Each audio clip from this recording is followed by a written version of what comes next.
Deep in a grassy meadow, fireflies blinked on and off like tiny stars, but one little firefly, Flick, couldn't seem to get his light working.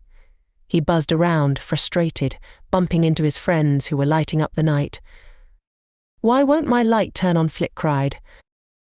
"Don't worry," Flick said Luna, a wise firefly with a gentle glow. "Sometimes firefly lights need a little recharge. Maybe you just need some nectar."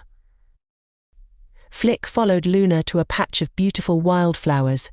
He dipped his tiny straw-like mouth into a sweet blossom, sipping the sugary nectar. He zipped around, feeling full of energy, but his light remained stubbornly dark. "Oh no," Flick whimpered. "What if I'm never able to shine again?" A ladybug landed on a nearby leaf.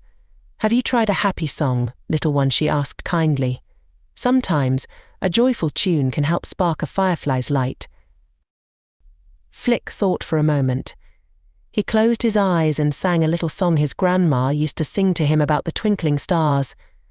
As he sang, a warm feeling spread through his tiny body, and then a flicker.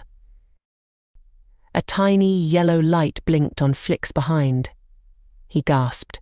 He sang again, and his light grew brighter and brighter. Soon he was shining just as beautifully as his friends. Flick buzzed around the meadow, joining his friends in their dazzling light show. He learned that night that even when things seem dark, a little patience, a sweet treat, and a happy song can light up your way.